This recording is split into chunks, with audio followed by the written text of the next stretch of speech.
Well, good morning, First Orlando. How are we doing this morning? Awesome. That was like we're almost awake here. Can't get our cafe open quick enough, right? Just more coffee for everybody. Hey, if you have your Bibles, go ahead and open them to Genesis chapter 50. Genesis chapter 50. Really, verse 20 is the verse we're going to focus on. The choir did a great job singing it. He is sovereign over us. And we're going to focus on that verse here today. But while you're opening, I want us to talk about famous last words. Famous last words, it's a phrase that refers to these words that seem to carry extra weight, and they happen at the end of any discourse. Now, this is true in literature, but it's also true in our personal lives. So let me give you a couple of examples here. Famous last words, they're the words you say at the very end. They weigh the most because what they're doing functionally is they're tying everything up in a bow. They're formalizing this thread that's been running throughout the moment. And they're saying, this is the most important thing I need you to hear. These are the famous last words. I'll give you an example. We have kids. Our daughter's going to Camp Orlando. We have kids who are getting to the age where they can be at home by themselves for short periods of times. So my wife and I can go on a walk, or we can run to the gas station or run to Costco or whatever we do. And so whenever we leave them home alone, we're like, okay, hey, listen, we're going on a walk. Okay, you guys are here. Lock the door. Okay, no cooking, no climbing, no fighting, do not open the door for anyone, right? These are the last words we're telling you, and then we close the door and we lock it and we leave, right? Well, what are we doing here? We're formalizing everything we've tried to teach them up to this point. Make wise choices, okay? They're the famous last words. It's what we all do in life. In music, you see this tend to be true in an artist's work. For example, I really like the Beatles. Do we have any other Beatles fans here today? Okay, that rock and roll group from across the pond. Some of you were in Shea Stadium, right, in the 60s when they came, right? The Beatles, their very last record they recorded is called Abbey Road. It's a fantastic record. And the very last song they recorded for that record is called The End. And the very last words they say on the end go like this: and in the end, the love we make is equal to the love we take. And then there's a guitar solo and scene, right? It's the coda at the very end of that song. And that line serves to codify everything the Beatles have been talking about in their music, the grand theme there, that it's love, right? In literature, Charles Dickens, Christmas Story, right? You guys know what I'm talking about? The ones who walk, it's the Scrooge thing. The very end of that story, if you've ever read it or you watch it on film, it's always Tiny Tim, and he looks at everyone with his beautiful little British voice and says, God bless us all, everyone, right? And that's the theme of the story. It's the very last famous words. Famous words. They codify the weightiness of this theme that's been working throughout the story. Well, in Genesis 50, Joseph offers his famous last words. And in so doing, he codifies, he formalizes this theme we've been seeing that's been working throughout the Joseph story, throughout the whole book of Genesis. In fact, Genesis 50, verse 20, is the thesis statement of the book of Genesis. It's the summary of everything we're supposed to learn. It's the lesson that we ultimately understand about who God is and how he relates to us. And it's what we're going to look at here today. First Orlando, are you guys still awake? Okay, you're with me? All right, cool. Well, if you got your Bibles, your phones, open them up. We'll look at Genesis chapter 50. We're going to start in verse 15. We'll read through verse 21 here. Verse 15. When Joseph's brothers saw that their father was dead, they said, "It may be that Joseph will hate us and pay us back for all the evil we did to him." So they sent a message to Joseph saying, your father gave this command before he died. Say to Joseph, please forgive the transgression of your brothers and their sin because they did evil to you. And now, please forgive the transgression of the servants of God, of the God of your father. Let me pause right there. First, Orlando, I want you to notice the first big thing. We're going to look at three things here. The first big thing in this passage, and that is, I want you to notice the brothers fear revenge. The brothers fear revenge. Now, in the story of Joseph, we've probably been thinking about ourselves in the place of Joseph. The good thing about Scripture is that we can find ourselves in each of these characters we interact with, and these are real people, real historical figures, but we read it and we can relate with Joseph a little bit. In chapter 50, we're meant to relate with the brothers. All of us are guilty of this. We all do bad things. We all participate in bad things, and we all come to God or we come to a pastor, and we just have all of this guilt and this burden on us, and that's what we're supposed to feel here with the brothers. The brothers are now coming to Joseph, and they're fearing revenge. Now, why are they fearing revenge?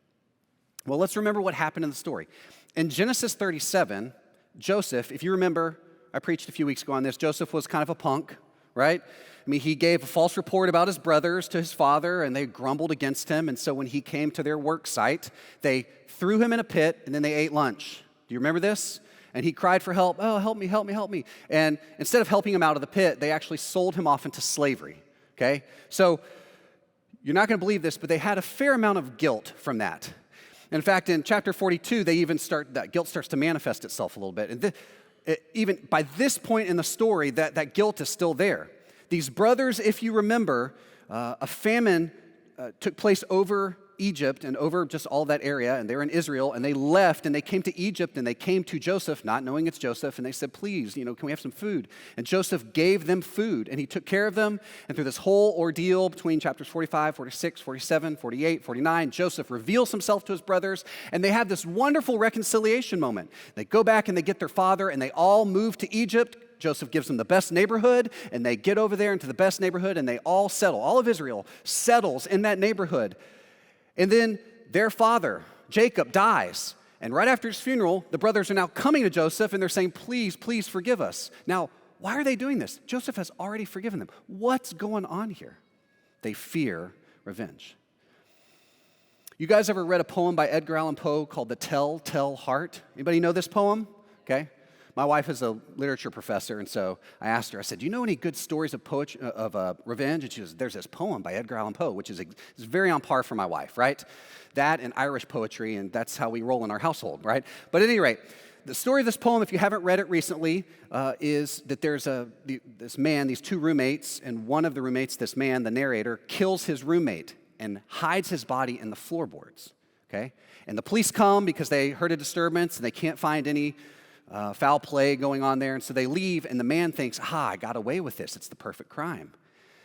But as he continues to live his daily life, he begins to hear the heartbeat in the body begin to beat underneath the floorboards.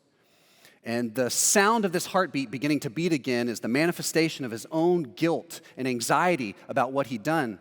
His conscience was turning on. He couldn't escape that. Even though he got away with the crime, he thought he can't get away with it. His conscience was just continuing to plague him. And so eventually he turns himself in. He rips up the floorboards and he shows the body there to the police because he's just so racked with guilt. Right? That's how the poem ends, right? American poetry, great stuff, right? Everybody here is just like, man, I want to study American poetry. That sounds amazing. Romanticism was a whole other time period, y'all. Listen, here's the point of me telling you this. As human beings, we all have inside of us this conscience. God put it inside of us. And when we do wrong, our own conscience is going to speak to us. It's going to be the sound of a heartbeat from underneath the floorboards of what we've done. And this is what's going on with the brothers. They're fearing. They have anxiety. They're worrying. I know Joseph has forgiven me, but I'm just worrying. I'm worrying. And in particular, what they're worrying about is revenge. Why? Because the brothers started the revenge process in Genesis 37. If you remember, here's what happened. Joseph told a bad report. The brothers got revenge on him by throwing him into the pit. And what they've come to realize is that revenge only begets revenge, which begets more revenge, which begets more revenge, and on and on. It's a vicious cycle. Revenge is a cycle, and they're in the midst of it. And they're worried now this little brother who's powerful will use his power against them. And they're scared. There is this really famous American film in the 1980s called The Princess Bride. Anybody seen The Princess Bride here? Clap if you've seen The Princess Bride. Okay. So in my sociological research at First Orlando, Edgar Allan Poe and his poetry, not so much. Princess Bride, we feel good about that? Okay, I know my audience now. Here we go. Right, in The Princess Bride, there's this one character named Inigo Montoya. Okay, there's a picture of him on screen here, played by the wonderful actor Mandy Patinkin. Inigo Montoya, his backstory is, as a little boy, his father was a sword maker, and one day a six-fingered man came to request a sword to be made, and the father made it, and he made this really amazing sword, and then the six-fingered man came back to pick it up, but didn't want to pay the full price and was trying to negotiate, and the father said no, and so the six-fingered man killed the father, and he wounded Inigo Montoya by striking him on the cheek here and here, and he took the sword and he left.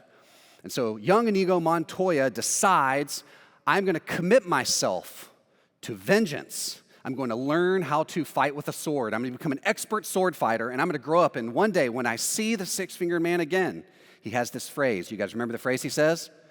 Hello, my name is Inigo Montoya. You killed my father. Prepare to die.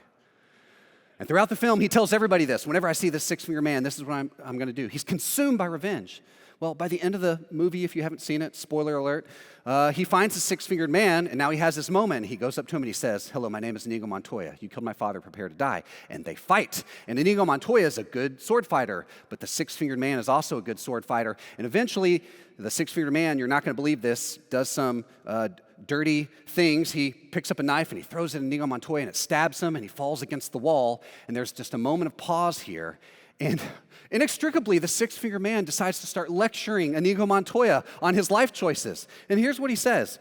He says, listen, you've got an overdeveloped sense of vengeance.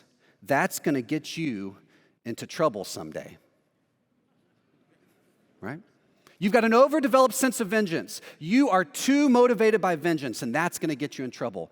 And this is one of the hidden themes of The Princess Bride, that although we might think that in the short term, vengeance is something good that we should pursue as humans, in the end, it's going to get us into trouble someday. And that's what we see happens in the life of Inigo Montoya. First Orlando, can I tell you something? That's still true today. The culture that we live in is a culture of vengeance. It says if someone strikes you on the cheek, you punch them in the mouth. It says if someone is rude to you, you cuss them out. It says if someone cuts you off on I-4, you give them some hand gestures, right? That revenge is the way you live your life, and if someone's more powerful than you, then just wait until you can become more powerful than them, and you get them back worse than they got you.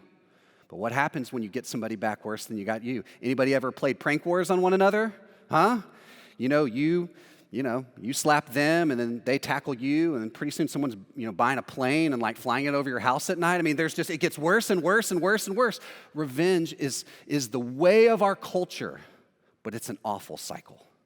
And the brothers are trapped in it, and their guilt is racking them. And even though their brother's forgiven them, they come back and they say, please, please, sir, forgive us.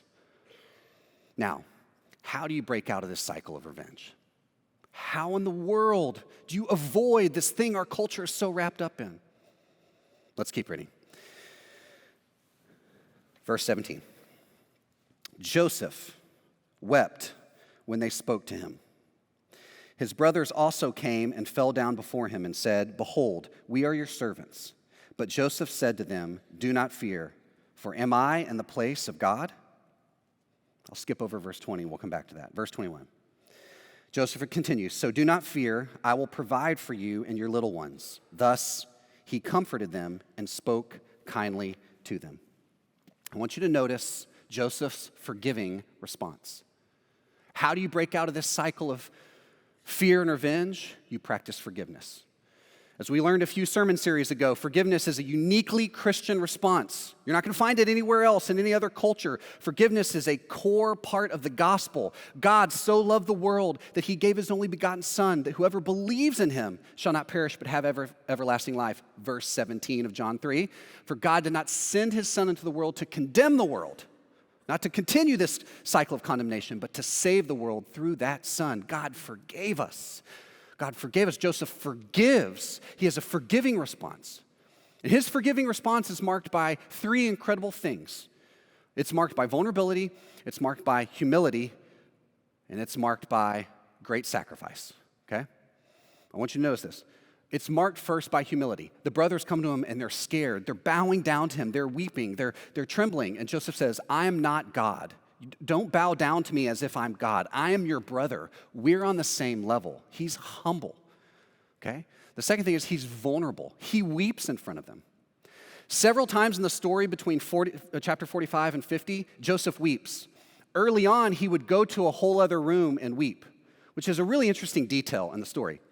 If you ever have any friends who are from the kind of North African, Middle Eastern region, something that's rooted in kind of a Semitic culture, you'll learn that people who are from a more Semitic culture or a culture that's been impacted by a Semitic culture, especially the men, they don't cry in public. You don't show weakness. You're not vulnerable. One of my really good friends from college is from North Africa. His family is. And it's a culture very similar to Egypt, at least in terms of its value system. And when he was in a small group with me, like a men's accountability group, like we're studying the Bible and praying. And, one time someone in our group was just crying or whatever and, having a moment. And he and I were talking later. I was like, what do you think about that? And he was like, bro, we don't cry. We don't cry in public. No, bro, you're a man. Don't cry, right? This is just how that culture is. You don't cry. You don't show weakness. You're strong at all times. And yet, what's Joseph doing? He's crying. He's weeping. He's tried to hide it at first. He's run off into another room and cried so he can stay together as an Egyptian man would. But finally, at this point, seeing his brother's confusion and their hurt and their guilt, he weeps openly in front of them. He's vulnerable. He's humble. He's vulnerable. And it costs him. If you read through that story, when the brothers first come, they actually come because they're asking for grain. Joseph is now Pharaoh's grain peddler. That's kind of one of his duties there as the vice president of Egypt or whatever he's doing.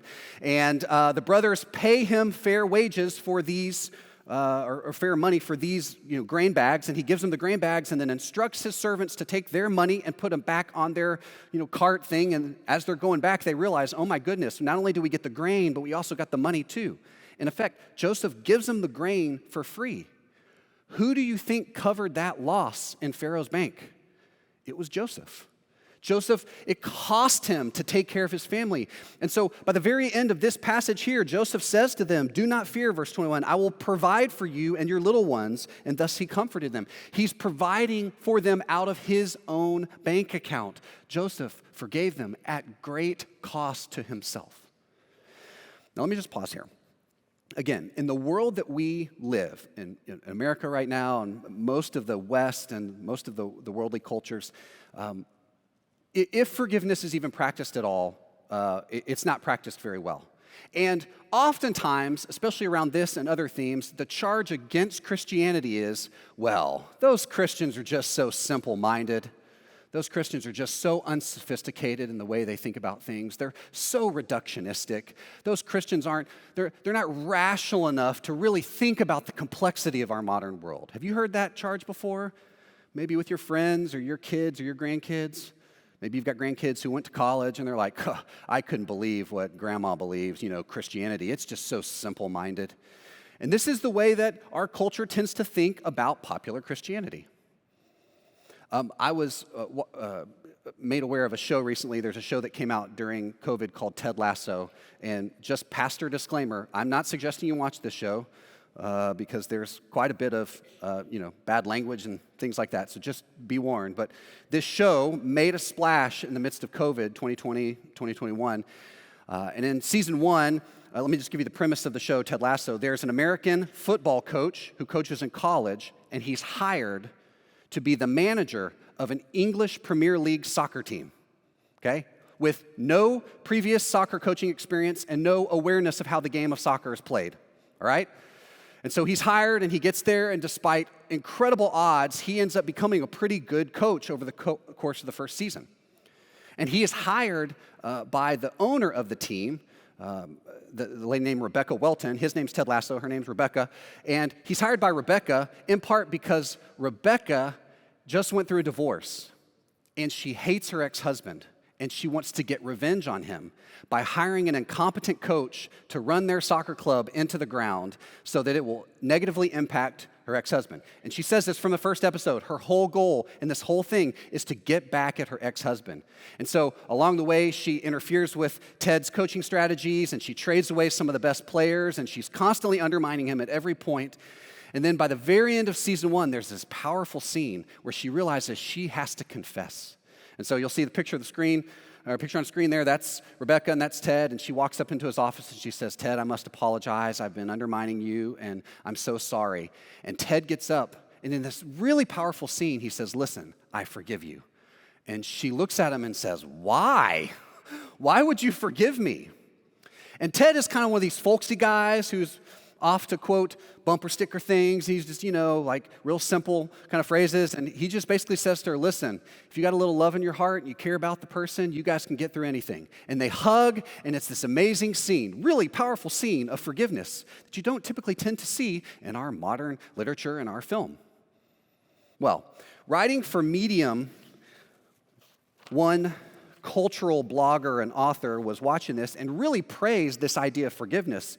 But at the end of her article, she was somewhat critical just about the idea of forgiveness itself as it's presented to Ted Lasso, and this is what she writes. "Sometimes things aren't quite that simple, are they?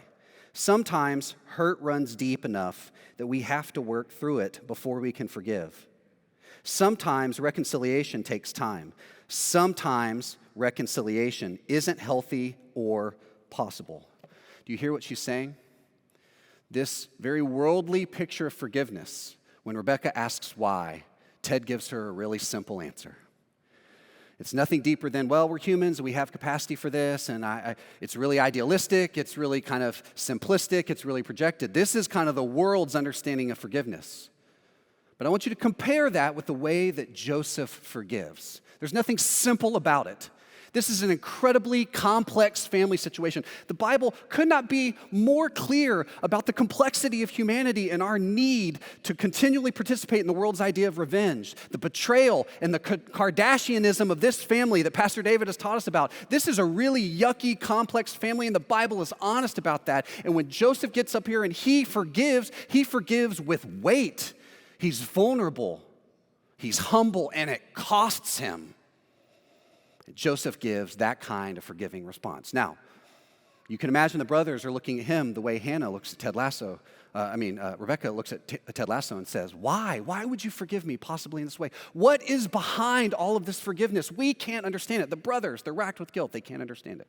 Why would someone possibly choose to forgive in this way? And so I want you to read the famous last words of Joseph in verse 20. "As for you," Joseph tells them, "you meant evil against me, but God meant it for good, to bring it about that many people should be kept alive." You meant it for evil, brothers, but you don't understand what I've learned. God meant this for good. Because the God that we serve is a God who exists outside of our universe. He's bigger than all this. You guys are playing checkers, brothers. He's playing chess.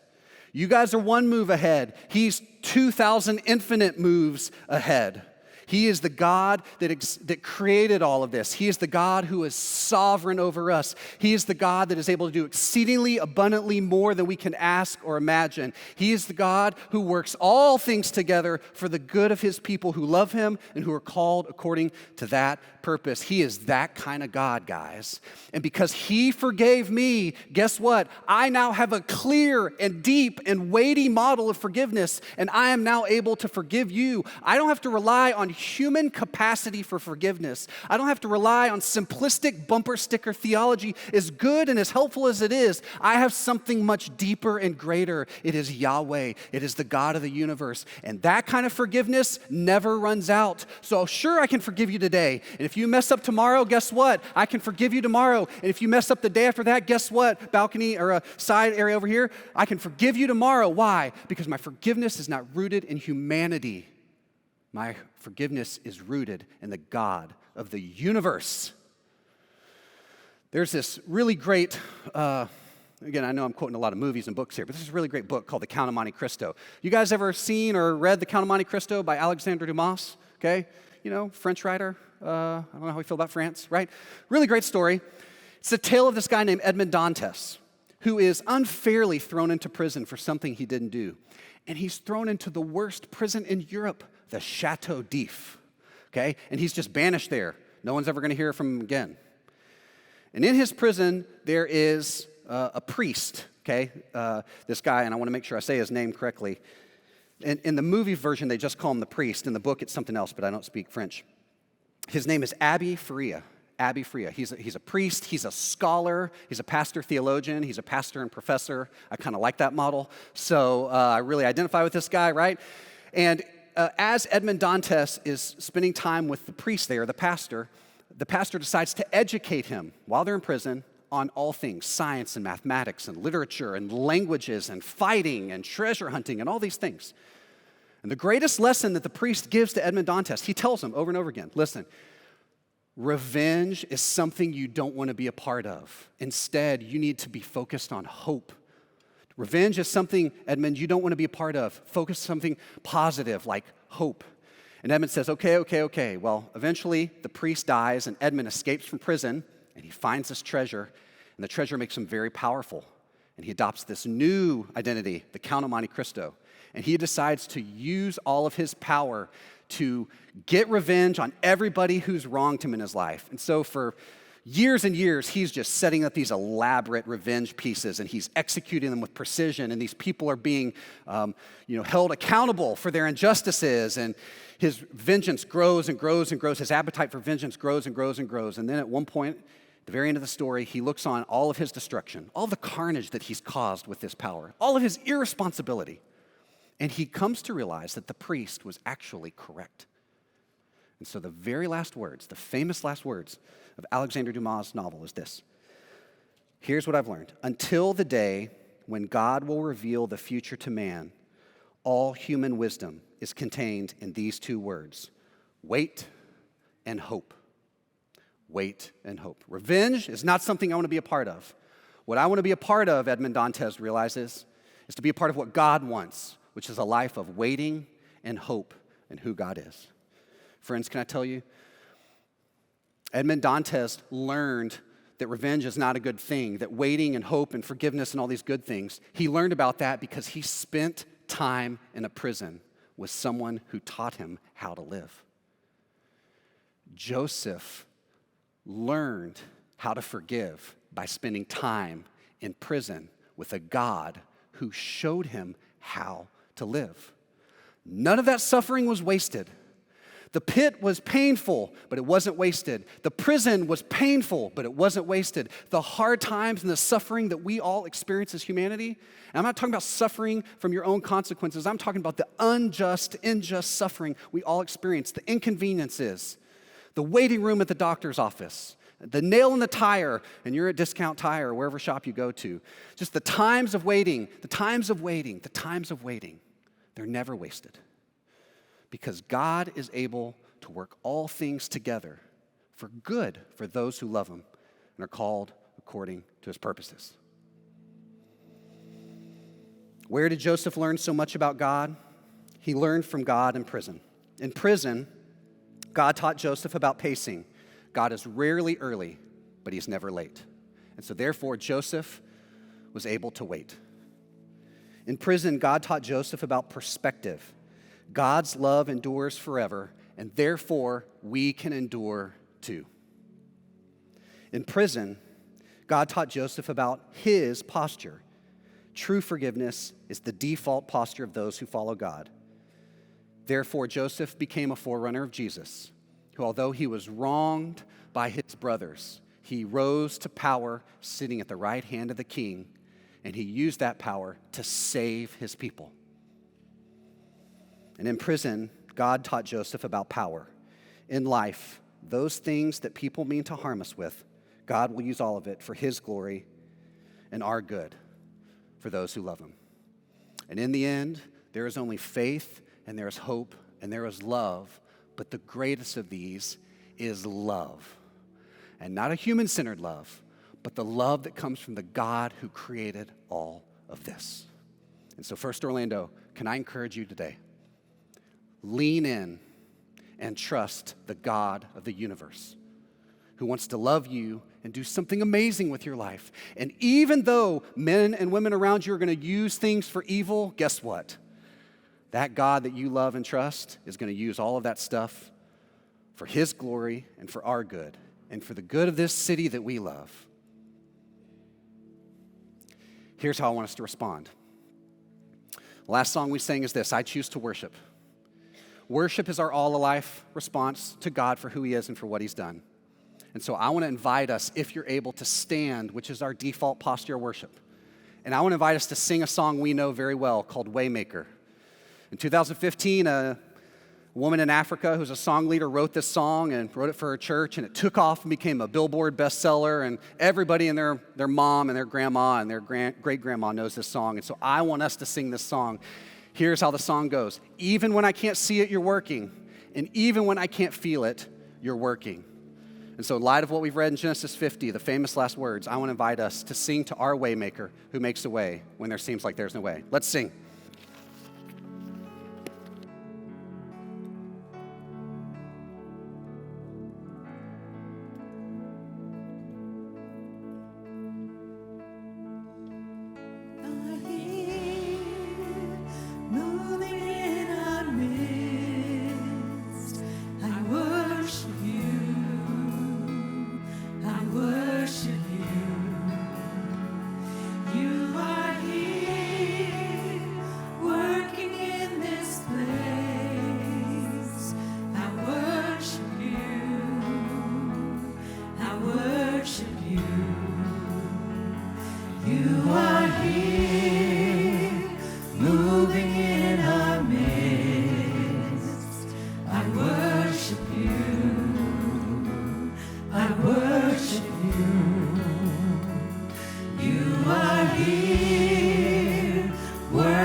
Waymaker, miracle worker, promise keeper, light in the darkness, my God, that is who you are.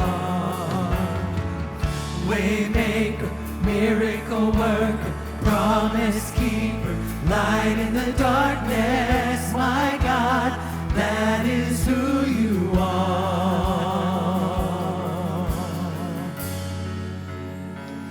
You are here, touching every heart. I worship you, I worship you. You are here, healing every life. I worship you,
see it, you're working. Even when I don't feel it, you're working. You never stop working. You never stop working. Even when I don't see it, you're working. Even when I don't feel it, you're working. You never stop working. You never stop working. Even when I don't see it, you're working. Even when I don't feel it, you're working. You never stop working. You never stop working. Waymaker, miracle worker, promise keeper, light in the darkness, my God, that is who you are. Waymaker, miracle worker, promise keeper, light in the darkness, my God, that is who you are. Thank you so much for worshiping with us this morning. Thank you, and we will see you next week.